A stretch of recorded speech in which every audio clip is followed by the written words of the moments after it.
Il est 22 h. Sud Soir, le journal. Bonsoir et bienvenue dans ce journal. Les titres, c'est dans un instant. Distribution des denrées alimentaires aux familles démunies. Les mauvaises combines commencent à pointer le bout du nez. Certains transporteurs ne respectent pas la destination initiale dictée par les autorités. Le secrétaire général du syndicat des transporteurs alerte et met en garde contre toute transgression et combine. Il ne se portera pas garant pour les coupables. Une sanction est prévue à l'encontre de ces derniers. Pendant ce temps, à Mbour, c'est la consternation chez les populations de cette localité. Pas une seule goutte d'eau au petit matin. Ils sont obligés d'attendre la nuit pour espérer en bénéficier. Et puis la fête de Pâques qui a été célébrée ce dimanche dans un contexte particulier par les fidèles chrétiens. Pas de rassemblement dans les églises comme à l'accoutumée. Toutefois, les chrétiens ne déplorent pas cette situation. Le contexte épidémiologique le justifie largement. L'actualité internationale, c'est ce nouveau bilan aux États-Unis qui franchit le gap des 21 071 morts liés à la pandémie Covid-19. Un chiffre qui n'est pas très loin de celui de l'Italie qui enregistre 20 000 décès au moment où la France se retrouve avec 14 393 morts depuis le début de l'épidémie. La partie technique de ce journal est assurée par Alassane Ouad. Sud Soir. Aïssatou Gueye-Ba. Transport des denrées alimentaires destinées aux populations démunies de l'intérieur du pays. Gora Khouma, secrétaire général du syndicat des transporteurs, alerte et prévient les chauffeurs contre toute tentative ou tentation de détourner l'aide alimentaire. Il se prononce également sur le non-respect des mesures de circulation des personnes avec la complicité de certains camionneurs. Voici Gora Khouma au micro de Amadou Moustapha Dia. Oui, tout à fait, tout à fait. L'Union des lance un appel à tous les camionneurs de respecter les normes, de ne pas décharger la marchandise, quel que soit le lieu, sans arriver à la destination. Puis que ça sera du vol et que l'État va prendre les responsabilités qu'il faut. Il y aura des sanctions et le syndicat dégage la responsabilité à qui le fait.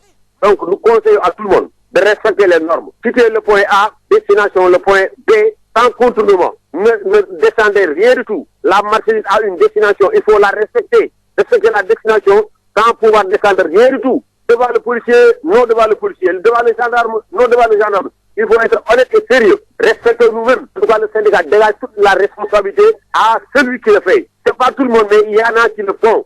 Et disent qu'il y aura peut-être des gens qui vont le faire. Nous tirons l'attention de tout le monde. Que restons sérieux. Prenons le départ du point A vers la destination du point B sans escale, ni déchargement quelque part. En tout cas, l'Union des routiers dégage sa responsabilité. C'est qu'il faut être sérieux. Le transport a été dédié au transport interurbain. Et que cette catégorie, le transport est interdit d'une région à une autre. Pourquoi les camions le font? Il y a certains camions qui le font, qui prennent des passagers et les mettent dans les cabines et qui les réclament 15 000 francs, 20 000 francs, 30 000 francs. Moi, en tant que personne morale, je donne ceux qui le font sur pas sérieux. Et que l'État doit prendre la responsabilité de montrer ceux qui le font, parce que c'est pas sérieux. Le camionneur n'est pas dédié pour faire un transport de personnes. Il faut être sérieux. L'interurbain est à l'arrêt. Si on nous laisse, nous camionneurs, de circuler, vraiment on doit être sérieux. Ne prenez personne de mettre dans la cabine pour demander quoi qu'il en soit. C'est pas sérieux, s'il y a la maladie, on évite la contamination. C'est pourquoi on dit que la cabine, deux personnes dans la cabine, on ne doit pas mettre des passagers et les enquêter. 20 000, 50 000 francs, 30 000 francs, c'est pas sérieux. L'Union des routiers condamne ce qu'il faut. Il y a des camions qui ont déjà chargé et que le président a lancé. Donc il y aura la suite. Donc, et nous, camionneurs, nous avons une grande chance. C'est que les aides alimentaires là, c'est un marché pour nous. C'est un marché pour nous. C'est pourquoi on reste là être sérieux. En tout cas, le syndicat n'est pas transporteur. Nous, on ne donne pas de la marchandise. Nous ne faisons que peut-être surveiller. La lutte contre le coronavirus risque d'être difficile à Mbour. Les ménages sont privés du liquide précieux. L'eau ne circule pas des robinets à partir de 8 h jusqu'à tard dans la nuit. L'inquiétude gagne du terrain. Le point avec Babacar Sow.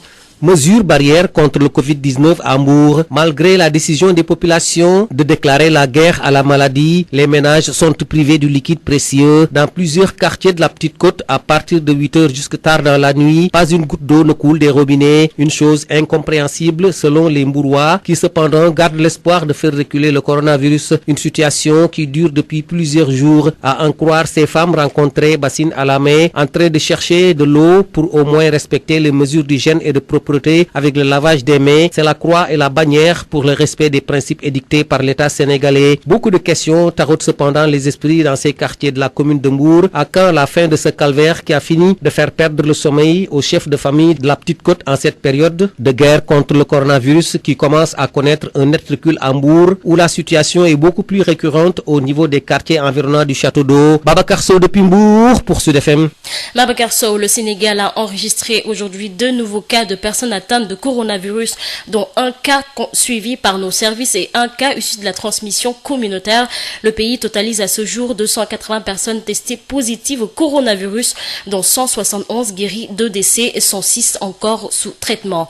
Le président du conseil départemental de Founioun a doté des daras du département des vivres et des produits d'hygiène avec son salaire qu'il a renoncé pour l'effort de guerre, un geste salué par l'autorité administrative. Ousseynou Mbaye, préfet de Founioun avec Ngoursar. C'est pas la première fois. Le conseil a eu à nous inviter aussi et nous associer dans une cérémonie, une séance de distribution de dons à l'endroit des populations dans le cadre de la lutte contre le Covid-19. Notre dernière rencontre, le président du conseil départemental, M. Moustapha Mbaye, ici présent, avait déclaré qu'il allait octroyer son salaire mensuel à la population pour l'appuyer dans la lutte contre le coronavirus. Il l'a déclaré, il l'a fait. Donc c'est un geste très salutaire.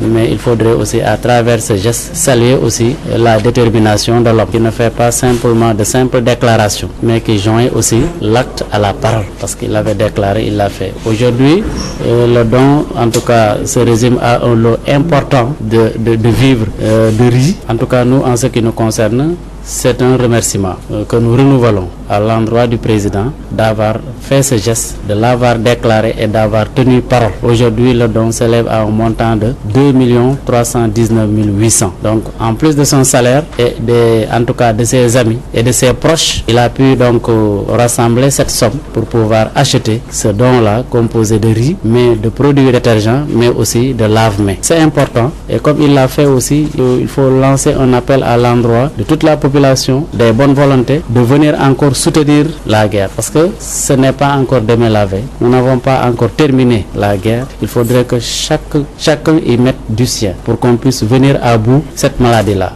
Lutte contre le Covid-19, toujours la convention des jeunes reporters du Sénégal, section Kaolack, apporte son soutien à des familles démunies de la région en leur offrant du riz. Voici Marie-Bernadette Sen, présidente de la section zone centre de la CGRS au micro de Awetiao. Nous sommes des journalistes et nous avons une plateforme où les journalistes de Kaolack se parlent tous les jours. Une fois dans nos discussions, le point focal a émis l'idée de faire un geste dans la lutte contre le Covid-19.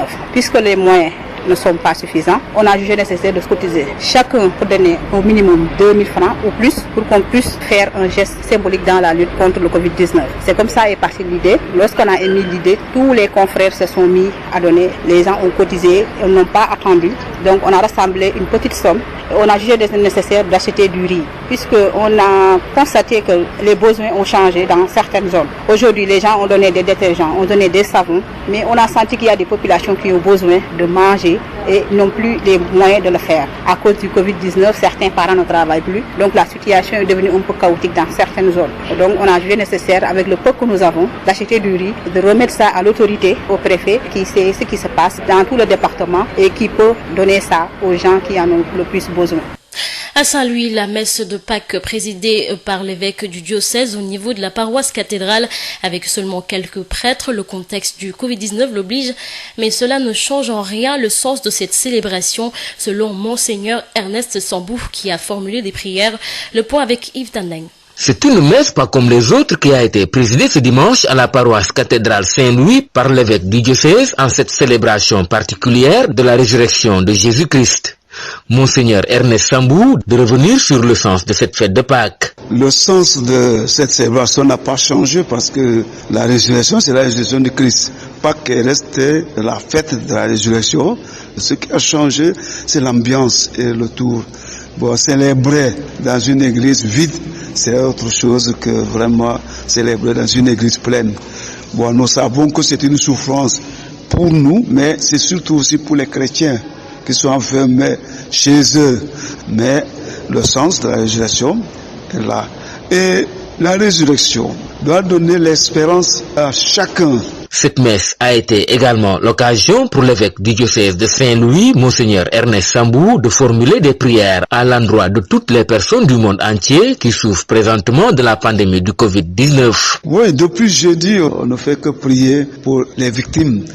Il y a ceux qui sont déjà morts. Il faut demander au Seigneur de les accueillir.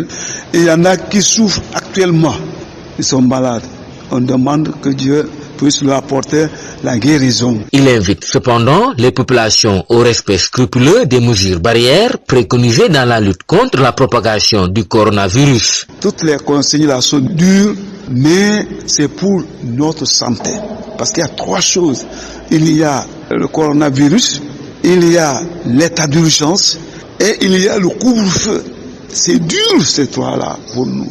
Mais sachons que c'est pour notre santé, pour protéger notre vie. Toutefois, les directs effectués par les radios et les réseaux sociaux ont permis aux fidèles chrétiens de la capitale du Nord de pouvoir suivre cette messe et de festoyer chez eux, mais en mode confinement. Saint-Louis, Yves Tendeng, Sud FM. Yves Tendeng, la fête de Pâques célébrée dans un contexte particulier cette année. Pas de messe, pas de mobilisation. Ziguinchor a fêté la résurrection du Christ dans la plus grande sobriété. Une fête vécue de façon spéciale à Tilène, un quartier qui abrite une forte communauté chrétienne. Ignace Ndeye. Nous, on ne sait pas, on ne sait pas à quoi ça ressemble parce qu'on est là, on reste, on ne sort pas, mais on reste à la maison pour prier. Nous sommes chez la famille King à Tilène. Tilène, un quartier de Ziguinchor avec sa forte communauté chrétienne. Tilène, d'habitude très bouillant en de pareilles fêtes. Pâques y est célébrée cette année dans un contexte particulier. Une fête difficilement vécue par cette famille King qui a célébré Pâques à sa manière et sur fond de confinement. Nous avons prié en famille, dans la maison, porte fermée, tout. Nous avons prié à l'intérieur. Et nous avons demandé à Dieu que vraiment, que ce problème ne revienne plus. Ce matin aussi, on est là aussi. Vous avez vu comme je suis habillé. Je vais nulle part, je ne vais pas bouger. Ça, c'est mon beau-frère. Nous avons fait notre messe à la maison, portes et fenêtres fermées. Nous avons prié à l'intérieur. Une situation inédite pour ce sexagénaire qui n'en revient pas cette année. Une fête de Pâques comme ça, c'est incroyable. Lance Robert King, le chef de famille. Oui, c'était très animé, très animé. Très animé. Ah, cette année, rien, incroyable, mais vrai. Yalla bu mu amati. Lu mel nii yàlla bu mu amati. Que Dieu nous en préserve. Bu mu amati fenn. waaw. ak Tilène nu muy animé souvent. ngeen nga toog nii rek finalement toog. Les chants de chorale sortis de bave à volume réduit rappellent ce contexte de fête de Pâques dans cette famille King. Juste à côté de la famille, deux jeunes assis dévisant autour d'un verre. Cette fête de Pâques est spéciale, très spéciale, comme nous le décrit ce monsieur. C'est assez spécial, très spécial. Et après, vous avez fait quoi? Bon, après, je suis venu voir les amis et on est obligé de fêter puisqu'on est en temps de couvre-feu. Donc la fête va être courte. Donc on profite de la matinée, prendre un coup et partager la joie pascale. Ainsi, les fidèles chrétiens à Ziguinchor ont vécu Pâques dans la plus grande sobriété. Ici, à Ziguinchor.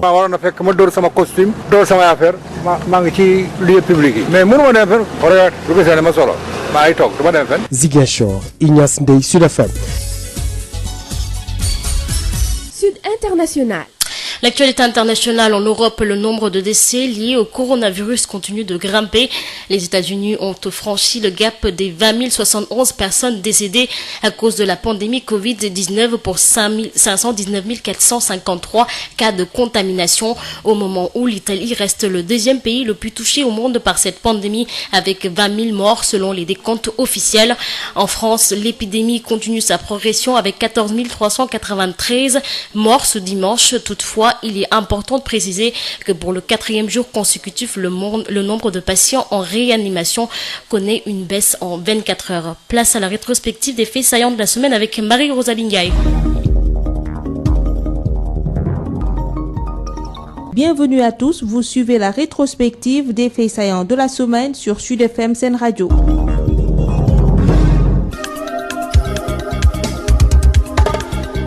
Le Sénégal a décidé de ne plus rapatrier les corps provenant des pays infectés au regard du fort risque de contagion lié à la manipulation des dépouilles. La décision a été annoncée mardi par le ministre de la Santé, Abdoulaye Diouf Sarr. Le Comité national de gestion des épidémies, au sortir de sa séance tenue hier, 6 avril 2020, a émis les recommandations suivantes. Au regard du fort risque de contagion lié à la manipulation des dépouilles, aucun transfert de corps provenant de pays infectés ne devra être permis. Le ministère de la Santé et de l'Action sociale renouvelle à la population son appel au strict respect des mesures de prévention individuelle et collective. Une décision inopportune et injuste selon Abdoulaye Bardiouf, consultant en immigration. Il estime que l'autorité doit d'abord se concerter avec les émigrés pour dégager des pistes de solutions. Il répond à Mame Diarra Da Silva. Mais pourquoi? L'Italie a déjà pris les conditions sanitaires nécessaires. La personne qui est morte est mise dans 2 cercueils. Un cercueil en zinc et un cercueil en bois. Et il est désinfecté avant d'être fermé. Et l'Italie, même les musulmans qui sont décédés en Italie, qui sont inhumés en Italie, les gens font tout le nécessaire pour les enterrer. Ces Sénégalais qui sont en Italie aujourd'hui, les gens sont autour des associations et des gens qui ont le savoir italien et qui ont le savoir sénégalais. Côté santé, côté administration, ils sont là-bas avec les daïras et les associations. Et ils sont en train de chercher de l'argent avec une somme colossale. Ils sont prêts à collaborer avec l'État du Sénégal pour que ces corps puissent revenir au Sénégal et reposer au Sénégal. L'État du Sénégal doit envoyer un document auprès des autorités italiennes et des autorités sanitaires italiennes et ils vont donner des précisions. Les corps qui sont déjà dans les cercles ne peuvent contaminer aucune personne. Et ces Sénégalais-là, ils n'ont jamais préféré à dormir en Europe. Les Sénégalais, ils ont toujours cotisé de l'argent pour accompagner les corps et donner une enveloppe à la famille du disparu. Mais le ministre dit que ce ne sera pas fait. C'est pas possible dans ce contexte. Mais le ministre, il doit nous demander. L'autorité sénégalaise doit demander à nous, avant de prendre de telles décisions, il doit faire une concertation avec nous. Nous sommes prêts à concerter et à collaborer avec eux. Mais nous ne pouvons pas être en Italie et des gens au Sénégal décident sur nous. Nous devons collaborer et nous devons voir les choses au clair et qu'ils puissent avoir des indications et que l'État soit assuré que ces gens-là, arrivés au Sénégal, ne vont pas contaminer les gens qui sont. Le ministère des Affaires étrangères et des Sénégalais de l'extérieur a mis en œuvre un plan sectoriel de contingence de 12,5 milliards de francs CFA pour l'assistance et la protection des ressortissants sénégalais résidant dans les pays touchés par le Covid-19, les familles des malades et ou des victimes du Covid-19. Amadou Ba l'a annoncé jeudi après le point de presse du ministre de la Santé. On l'écoute. Par cible prioritaire, nous avons retenu les Sénégalais de l'extérieur en situation de précarité du fait de la crise sanitaire, Sénégalais en situation de vulnérabilité ou en cours de régularisation de séjour, Sénégalais évoluant dans le secteur informel et nos vaillants retraités des foyers qui sont aujourd'hui très exposés, les étudiants non allocataires, les Sénégalais bloqués dans les pays autres que leur pays de résidence et dans les zones de transit, les compatriotes non bénéficiaires de l'aide de crise ou de l'assistance sociale du pays d'accueil, les familles des malades et ou des victimes du Covid-19. Assurément, toutes ces catégories précitées, nous ne saurions écarter les familles de nos compatriotes vivant au Sénégal. Les principes directeurs qui fondent la distribution des fonds sont la cohérence des interventions, la transparence, l'équité et la célérité. Ainsi, au niveau de chaque juridiction, sans préjudice des exigences de célérité et de transparence liées à la nécessité d'assister en urgence nos compatriotes, il sera mis en place un comité de gestion de l'assistance et des aides sociales destiné à atténuer les effets du Covid-19 sur les Sénégalais de l'extérieur et renforcer leur résilience. Le président de la République a pris une ordonnance visant entre autres mesures l'interdiction durant la pandémie de tout licenciement autre que celui motivé par une faute lourde du travailleur. Les précisions du ministre du Travail Samba Sy. Il s'est prononcé vendredi à la suite du point de presse tenu par le ministre de la Santé. L'ordonnance numéro 1/2020 vise, dans les limites de la durée de la loi d'habilitation, d'une part à interdire le recours au licenciement et d'autre part à garantir un revenu aux travailleurs mis en chômage technique. En substance, l'ordonnance comporte des mesures ci-après. Premièrement, interdiction durant la pandémie du Covid-19 et dans les limites de temps de la loi d'habilitation de tout licenciement autre que celui motivé par une faute lourde du travailleur. Deuxièmement, obligation pour l'employeur, afin d'éviter le chômage technique, de rechercher avec les délégués du personnel des solutions alternatives telles que la réduction des heures de travail, le travail par roulement, l'anticipation des congés payés, le redéploiement des personnels, le travail à temps partiel. Troisièmement, garantie d'une rémunération pour le travailleur en chômage technique qui ne saurait être inférieur ni au SMIC ni à 70% de son salaire moyen net des 3 derniers mois d'activité, en contrepartie de mesures d'accompagnement de l'État au profit de l'employeur. Enfin, quatrièmement, obligation pour le travailleur en chômage technique de rester à la disposition de l'employeur pour d'éventuels travaux ponctuels. Telle est l'économie de l'ordonnance prise par M. le Président de la République pour préserver les emplois dans le secteur privé. À la date du samedi 11 avril, 13 nouvelles contaminations au Covid-19 ont été rapportées par le ministre de la Santé et de l'Action sociale. Il s'agit de 12 cas contacts et d'un cas issu de la transmission communautaire. 15 patients ont été déclarés guéris. Les précisions du ministre de la Santé, Abdoulaye Diouf Sarr, qui a fait le point. Ce samedi 11 avril 2020, le ministère de la Santé et de l'Action sociale a reçu les examens virologiques suivants. Sur 173 tests réalisés, 13 sont revenus positifs.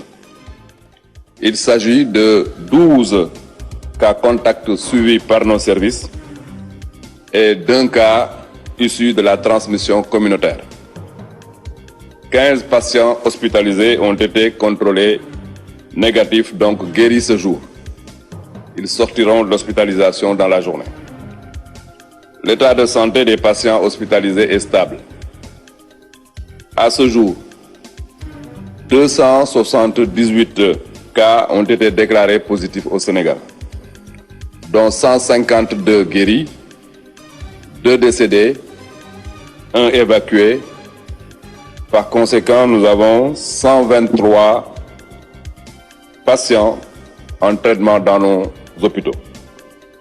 Le ministère de la Santé et de l'Action sociale exhorte les populations au respect scrupuleux des mesures de prévention individuelle et collective. À Louga, 9 nouveaux cas de contamination ont été annoncés hier samedi. Il s'agit de personnes qui étaient en contact avec le premier cas issu de la transmission communautaire. La région compte à la date du samedi 11 avril 18 cas diagnostiqués positifs au Covid-19. Les précisions de Lamine Gueye Saman. 9 nouveaux cas testés positifs.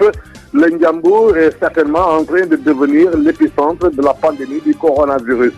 Le nombre de malades ne cesse de gonfler chaque jour. 18 malades du Covid-19 en moins d'une semaine. Tous les 17 malades sont des contacts du premier cas issu de la transmission communautaire recensé le 5 avril dernier. Les personnes testées positives sont évacuées soit à Saint-Louis, soit au centre de traitement de Diamniadio à Dakar. Louga ne dispose toujours pas de centre de traitement, mais à en croire nos sources, une équipe technique du ministère de la Santé et de l'Action sociale est attendue dans le Ndiambour pour valider le site retenu à l'hôpital régional El Hadj Amadou Sakhir Mbaye de Louga. Selon le médecin-chef de la région médicale, ce site a aujourd'hui 10 lits et le matériel pour le traitement du coronavirus est disponible. À noter que de nouveaux prélèvements effectués sur les 94 personnes mises en quarantaine sont envoyés à l'Institut Pasteur. Les résultats sont attendus dans les prochaines heures. Face à la propagation du Covid-19 invisible et insaisissable, le comité régional de gestion des épidémies insiste sur les gestes barrières à adopter, à savoir se laver les mains, éviter les rassemblements et éliminer les déplacements inutiles. Lamine Gueye Saman, Louga, Sud FM. C'est tout pour la rétrospective des faits qui ont marqué l'actualité de cette semaine sur Sud FM Sen Radio. Merci de l'avoir suivi.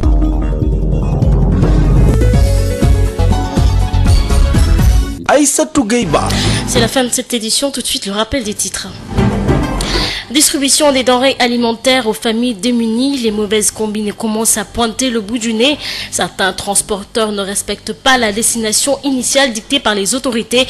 Le secrétaire général du syndicat des transporteurs alerte et met en garde contre toute transgression et combine. Il ne se portera pas garant pour les coupables. Une sanction est prévue à l'encontre de ces derniers. Pendant ce temps, à Hambourg, c'est la consternation chez les populations de cette localité. Pas une seule goutte d'eau au petit matin. Ils sont obligés d'attendre la nuit pour espérer en bénéficier. Et puis la fête de Pâques qui a été célébrée ce dimanche dans un contexte particulier par les fidèles chrétiens. Pas de rassemblement dans les églises comme à l'accoutumée. Toutefois, les chrétiens ne déplorent pas cette situation. Le contexte épidémiologique le justifie largement. L'actualité internationale, c'est ce nouveau bilan aux États-Unis qui franchit le gap des 20 071 morts liés à la pandémie Covid-19, un chiffre qui n'est pas très loin de celui de l'Italie qui enregistre 20 000 décès au moment où la France se retrouve avec 14 393 morts depuis le début de l'épidémie. Voilà, c'est la fin de cette édition. Merci à Alsan Ouad qui a assuré la partie technique de ce journal. Excellente soirée à vous.